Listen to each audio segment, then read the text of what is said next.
Der eine liebt sie, alle anderen hassen sie. Ultralight-Hiker, meine Güte. Ist euch schon mal aufgefallen, dass andere Outdoor-YouTuber ständig irgendetwas zusammen unternehmen? Gemütlich gemeinsam am Feuer sitzen, ein bisschen quatschen, erzählen von den letzten Touren. Da ist nie ein Ultralight-Hiker dabei. Und das ist kein Zufall. Aber woran liegt es? An der Ausrüstung? Nein, es liegt an diesen Typen. Hallo Leute, ich bin's, Martin von Dannen, und in diesem Video verrate ich dir die Top 10 Gründe, warum Ultralight-Hiker sind. Als Insider kann ich dir ganz genau sagen, was das Problem mit Ultralight-Hikern ist und warum niemand etwas mit ihnen zu tun haben möchte. Nach diesem Video kennst du die ganze Wahrheit über das Ultraleichtwandern und bist bestens gerüstet, falls dir auch mal so ein Ultralight-Typ begegnen sollte. Nicht einmal Ultralight-Hiker wollen etwas mit anderen Ultralight-Hikern zu tun haben. Und jetzt erfährst du endlich auch warum. Die Top 10 Gründe, warum Ultralight-Hiker Arschlöcher sind. Nummer 10. Ultralight-Hiker stinken. Ultralight-Hiker laufen den ganzen Tag draußen rum und schwitzen ihre Klamotten voll. Aber sie machen das nicht nur einen Tag, sondern jeden Tag. Und zwischen den Schwitzetagen sehen sie keine Dusche. Wenn du jetzt glaubst, dass sich Ultralight-Hiker morgens vielleicht mal ein frisches T-Shirt anziehen, Fehlanzeige. Ein T-Shirt einzupacken ist in den Augen von Ultralight-Hikern unnötiger Ballast. Ein frisches Paar Socken, das nicht zum Himmel stinkt?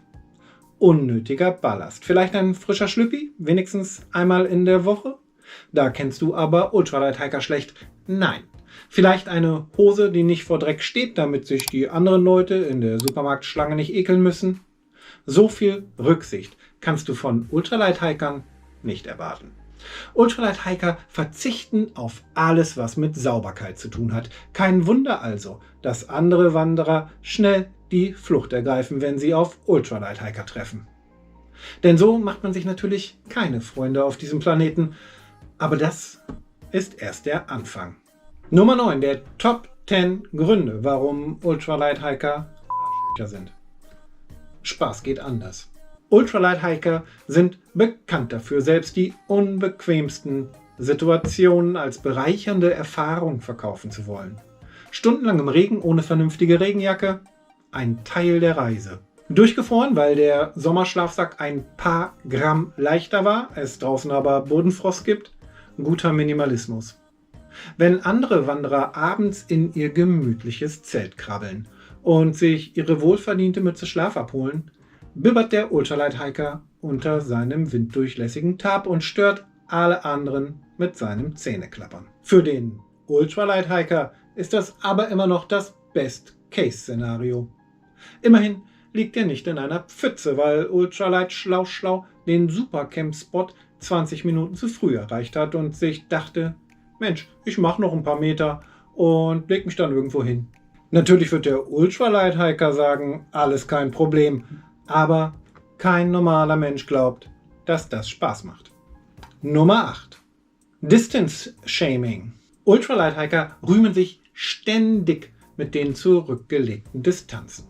Während normale Leute ganz normal in die Natur wandern, um dort einen schönen Tag zu verbringen, geht es beim Ultralight-Hiking nur ums Strecke machen. 30 Kilometer am Tag? Für einen Ultralight-Hiker ist das Kinderkram.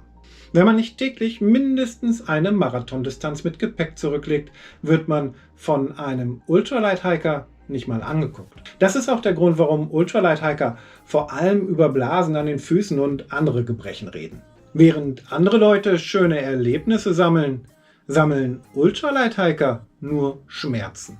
Natürlich ist es besser, 10 schöne Kilometer zurückzulegen, als 45 Kilometer lang nur zu leiden, oder? Von einem Ultralight-Hiker wirst du aber niemals hören, hey, ich habe eine schöne Tour gehabt, die Landschaft und die Natur genossen. Ein Ultralight-Hiker wird nur sagen, hier, ich habe 50 Kilometer in 6 Stunden geschafft. Instagram-Posts von Ultralight-Hikern sind keine traumhaften Landschaften, sondern Screenshots von ihrer Pacing-App. Nummer 7. Brauchst du wirklich ein Kissen? Diese Frage stellen Ultralight-Hiker anderen sehr gern, während Ultralight-Hiker selbst fast auf dem blanken Boden schlafen und es 100% Komfort nennen. Brauchst du wirklich ein Handtuch? Brauchst du wirklich einen zweiten Gurt an deinem Rucksack? Man kann es auch übertreiben. Nicht die kleinste Annehmlichkeit gönnen sie sich selbst oder anderen. Aber selbst wenn man dann sowas sagt wie selbstverständlich habe ich kein Kopfkissen eingepackt. Ich schlafe genauso wie du auf meinem zusammengeknüllten T-Shirt, um Gewicht zu sparen, dann schauen die Ultralight-Hiker einen ungläubig an und erwidern: Ja, aber aus dem Shirt hast du das Etikett nicht rausgeschnitten. Ich habe ja sofort gesehen, dass du ein Anfänger bist. Komfort hin, Komfort her. Solche Sprüche sind 100%ig unkomfortabel und die braucht kein Mensch. Nummer 6. Ultralight-Hiker mögen keine Menschen. Kein Gramm zu viel, kein Wort zu viel gehört wohl auch zum Ultralight-Hiking dazu. Während andere gemütlich gemeinsam am schönen Lagerfeuer sitzen und schnacken, hocken Ultralight-Hiker irgendwo still und einsam in ihrem Shelter. Sie wandern alleine, sie campen alleine, sie essen alleine, wenn sie überhaupt was essen. Und ihr ultraleichtes Tarp steht dann nicht etwa nur so ein bisschen abseits, nein, es steht abseits, um die Ecke, hinter einem Gebüsch mit dem Eingang in die andere Richtung. Ultralight-Hiker scheinen förmlich Angst davor zu haben, in irgendeine Form sozialer Interaktion verwickelt zu werden. Um Menschen zu vermeiden, kommen Ultralight-Hiker abends oft als letztes auf den Platz, schlingen ihr Essen runter und hauen abends als allererste wieder ab. Oft würde man es fast gar nicht bemerken, dass sie überhaupt da waren, wenn sie nicht so bestialisch stinken würden. Nummer 5 der Top 10 Gründe, warum Ultralight-Hiker Arschlöcher sind. Die Essensaskese.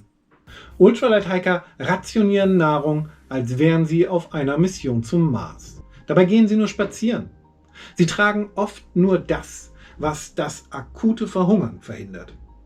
Ein wahrer Festschmaus für Ultralight-Hiker: Instant-Nudeln mit Trockenobst.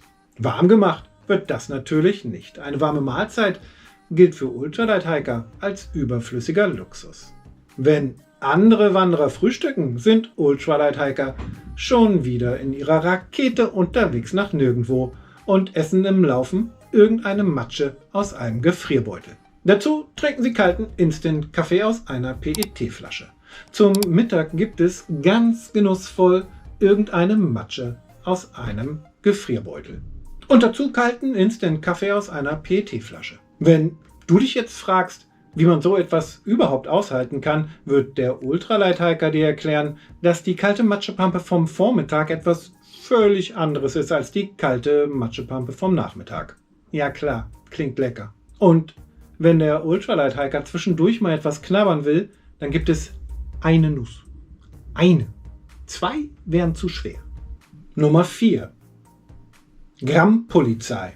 Ultralight-Hiker kennen das Gewicht ihrer Ausrüstung aufs Gramm. Genau. Leider nicht nur das Gewicht ihrer Ausrüstung, sondern auch das Gewicht von jeder Ausrüstung, und das wird gnadenlos und ungefragt kommentiert. Sie kommen mit Tipps, wie du deinen Rucksack abspecken könntest, und weisen auf alles hin, was du dabei hast, aber ihrer Meinung nach nicht brauchst. Ein Multitool? Viel zu schwer. Weißt du eigentlich, dass dein Rucksack überflüssige Schnüre hat? Wenn du alle Schnüre abschneidest, sparst du mindestens 6 Gramm. Dein Zelt ist doppelt so schwer wie mein Tarp. Du solltest Trailrunner verwenden. 1 Gramm an den Füßen ist so belastend wie 100 Kilo im Rucksack. Danke für den Hinweis, Sherlock. Normale Wanderer sind wirklich froh, wenn das Zelt steht, damit sie sich vor den Ultralight-Hikern in eben dieses hineinflüchten können, bevor sie bis zum Nervenzusammenbruch mit irgendwelchen Zahlenkolonnen zugetextet werden. Nummer 3. Ultralight-Hiker sind furchtbare Kunden. Als Verkäufer in einem Outdoor-Laden gibt es nichts Schlimmeres, als einen Ultralight-Hiker als Kunden bedienen zu müssen. Wenn ein Ultralight-Hiker in den Laden kommt, braucht der Verkäufer die innere Ruhe und Geduld wie ein Zen-Meister. Zuerst einmal bringen Ultralight-Hiker eine Waage mit in den Laden. Selbst wenn es im Laden eine Waage gibt, kann die auf keinen Fall benutzt werden. Die könnte ja nicht frisch geeicht sein. Ultralight-Hiker können nicht einfach einkaufen gehen wie normale Leute. Alles muss ausgepackt und gewogen werden. Kaufen tun sie dann aber trotzdem nichts. Jetzt ratet mal, wer den ganzen Unsinn nach diesen Eskapaden wieder einpacken muss. Genau, der arme Verkäufer. Denn der Ultralight-Hiker ist schon längst weitergezogen, um das Personal im nächsten Laden zu terrorisieren. Außerdem sind Ultralight-Hiker komplett beratungsresistent. Tolle Outdoor-Jacken? Wollen sie nicht. Super Schlafsäcke aus dem Regal mit den besten Schlafsäcken? Da ist ja eine Kapuze dran. Sie sagen, sie wollen eine Tour machen und man empfiehlt ihnen ein Zelt. Ein schönes, gutes Zelt. Nein, es ist zu schwer. Sie wollen lieber ein Tarp, um ein paar Gramm zu sparen. Selbst wenn man ihnen sagt, das ist ein robustes, windstabiles Zelt. Du brauchst es dort, wo du hingehst, denn unter deinem Tarp wirst du nass werden, frieren und vielleicht sogar sterben. Der Ultralight-Hiker will von solchen Sachen nichts wissen. Und damit sind wir auch schon bei der Top 2, warum Ultralight-Hiker solche epischen Arschlöcher sind. Ultralight-Hiker sind gefährlich. Ultralight-Hiker sind eine Gefahr für sich selbst und für andere. Jeder weiß, zu einer Wanderung gehört festes, stabiles Schuhwerk und eine solide Erste-Hilfe-Ausstattung. Ultralight-Hiker wetten einfach darauf, dass das Wetter stabil bleibt, selbst wenn sie über ein Gebirge laufen. Sicherheitsausrüstung jedweder Art ist einem Ultralight-Hiker selbstverständlich zu schwer. Kein Wunder also, dass die Rettungsdienste permanent damit beschäftigt sind, Ultralight-Hiker aus gefährlichen Situationen zu retten. Die Schuhe, mit denen ein Ultralight-Hiker ausgehungert über ein Geröllfeld läuft? Bestenfalls ultraleichte Ballerinas. Als Verbandsmaterial hat der Ultralight-Hiker ganz genau ein kleines Pflaster dabei. Aber nicht für sich, sondern für seine Luftmatratze. Haut heilt von selbst, Nylon nicht. Das ist seine Philosophie. Nummer 1. Ultralight-Hiker haben keine Ahnung von Outdoor-Ausrüstung. Ultralight-Hiker schwätzen immer so pseudoschlau daher, aber wenn man sie wirklich mal nach etwas ganz Konkretem fragt, bekommt man nur kryptisches Gefasel aus ihnen heraus. Sie können dir nie sagen, welche die beste Ausrüstung ist. Sie können dir nie sagen, welcher der beste Wanderweg ist. Ihre Packlisten sind so scheiße, die lassen einen nicht einmal abschreiben, weil ihnen ihr eigenes Setup so peinlich ist. Wenn du sie ganz normal fragst, kannst du mir ein Zelt empfehlen? Wird die Antwort nicht einfach sein, ja, nimm dieses hier? Es wird eine Flut von Gefasel auf dich hereinbrechen. Ja, kommt drauf an, weiß ich auch nicht. Kilometerlange Vorträge über die beste Outdoor-Ausrüstung enden immer mit einem, das muss schon jeder selbst wissen. Wenn man dann aber selbst eine Entscheidung trifft, wird der Ultralight-Hiker auf jeden Fall daran herumnörgeln. Es ist immer zu groß, es ist immer zu schwer, es ist immer zu teuer. Ultralight-Hiker können dir nicht ein einziges Stück Outdoor-Ausrüstung nennen, das gut ist, wie es ist. Nicht ein einziges. Danke, dass du dabei warst. Wenn du noch mehr Videos zu den Themen Ultraleicht-Trekking und Outdoor-Ausrüstung sehen willst, vergiss nicht, den Kanal zu abonnieren. Wir sehen uns dann gleich hier im nächsten Video wieder. Das ist jetzt hier irgendwo verlinkt. Bis gleich.